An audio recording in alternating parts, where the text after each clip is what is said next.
আসসালামু আলাইকুম রহমতুল্লাহ। Hello viewers, ষষ্ঠ শ্রেণীর শিক্ষার্থী বন্ধুরা, আশা করি ভালো আছো।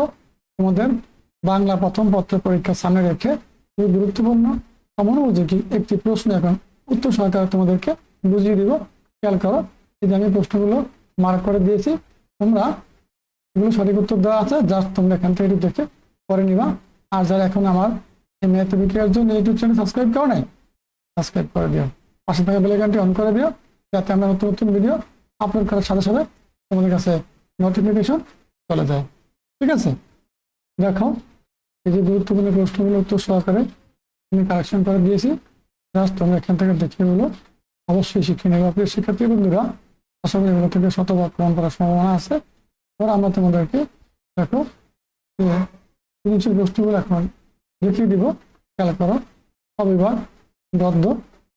সেক্ষেত্রে এখানে একটু বিষয় খেয়াল করতে হবে, এই যে গদ্য থেকে ন্যূনতম দুটি, কবিতা অংশ থেকে ন্যূনতম দুটি করে মোট 5টি প্রশ্নের উত্তর দাও, 550 মার্ক পেয়ে যাবো। ঠিক আছে, তোমরা দেখো এই যে কবে প্রশ্নগুলো শততা পুরস্কার খবর থেকে আসছে, খুব গুরুত্বপূর্ণ। দেখো এই 2 নম্বর প্রশ্ন দেওয়া আছে এখানে। আর যে প্রশ্ন বলছে কি কিসের সঙ্গে সুসম্পর্ক করে তোলে। আবার দেখো এখানে দেওয়া আছে যে পিরামিডের পিরামিডের গল্প সম্পর্কে খুবই গুরুত্বপূর্ণ প্রশ্ন করছে। তুমি এগুলো দেখে অবশ্যই বাসায় বাসায় উত্তরটা খুঁজে প্র্যাকটিস করো। দেখো 4 নম্বরে বলছে রসুলপুর এলাকায় হঠাৎ নাম না জানা এই ভাইরাসের আক্রমণে অনেকেই অসুস্থ হয়ে পড়ে। ঠিক আছে, তোমরা ভালো করে তোমরা পড়ে নেবা, তারপরে প্রশ্নগুলোর উত্তর দেওয়ার কিন্তু চেষ্টা করবা। 6 নম্বরে বলছে কি আবু চিৎকার করে কাকে ডাকছিল। ঠিক আছে, দেখো কবিভাগ থেকে মোট 4টা প্রশ্ন দিয়েছে, তোমাদেরকে তার থেকে 2টি প্রশ্ন অ্যান্সার করতে হবে। এখন দেখো আমরা কবিভাগ দেখবো কি বলছে।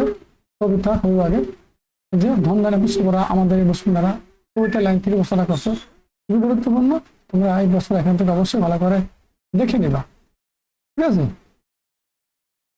এখন দেখো 6 নম্বরে বলছে কি প্রতিবেশী দাসদাসী আত্মীয় স্বজন অথবা ভালো বাসী সবে মিষ্টি বছর জীবনে কাহারে দুঃখ অথবা অন্নদান করো, অন্নদান করি সুখ। এখানে কবিতা সম্রাট কবিতা লাইন থেকে এগুলো তুলে প্রশ্নগুলো তুলে ধরেছে।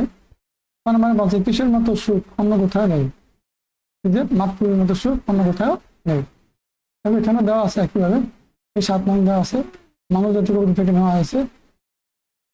এবার দেখো 8 নম্বর, এখানে জিঙ্গাপুর খুব গুরুত্বপূর্ণ কবিতা। শিক্ষার্থীরা কবিতা বা কবিভাগ থেকে তোমাদেরকে মোট 4টি প্রশ্ন দিয়েছে, তার মধ্যে থেকে তোমরা 2টি প্রশ্ন অ্যান্সার করবা, অথবা এই ক এবং খ যে কোনো একটা বিভাগ থেকে তুমি চাইলে আরেকটা প্রশ্ন বেশি অ্যান্সার করতে পারবা, মিনিমাম 2টি অ্যান্সার করতে হবে। আর যে কোনো একটা বিভাগ থেকে তুমি চাইলে 3টি প্রশ্ন অ্যান্সার করতে পারবা। ঠিক আছে, তোমাদের এবার সংক্ষিপ্ত প্রশ্নগুলো বুঝিয়ে দিব। খেয়াল করো, প্রতিটি প্রশ্নের মান 2, 10টা প্রশ্ন অ্যান্সার করবো, 20 মার্ক পেয়ে যাবা। দেখো গত থেকে আসতে এখানে এই প্রশ্নগুলো, এই যে 1, 2, 3, 4, 5, 6, 7, 8 মানে 8টা প্রশ্ন দিচ্ছে তোমাদের কি গদ্য অংশ থেকে, আর কবিতা অংশ থেকে কি 7টা। ঠিক আছে, এই প্রশ্নগুলো ভালো করে দেখো। মানে আমরা বলছি কি কবির জন্ম কিভাবে সার্থক হয়েছে। প্রশ্ন মানে কবির মন আকুল হয়ে ওঠে কেন। ঠিক আছে, এই গুরুত্বপূর্ণ প্রশ্ন তোদেরকে আজকে আমি বলে দিলাম। তোমরা ভালো করে দেখি এগুলো অবশ্যই উত্তর সহকারে প্র্যাকটিস করো, এখান থেকে শতভাগ প্রমাণ করার সম্ভাবনা আছে। আর যারা এখনো আমার এই ম্যাথ পরীক্ষার জন্য এই ইউটিউব চ্যানেল সাবস্ক্রাইব করে পাশে থাকা বেল আইকনটি অন করে দিও, যাতে আমরা নতুন নতুন ভিডিও আপলোড করার সাথে সাথে তোমাদের কাছে নোটিফিকেশন চলে যায়।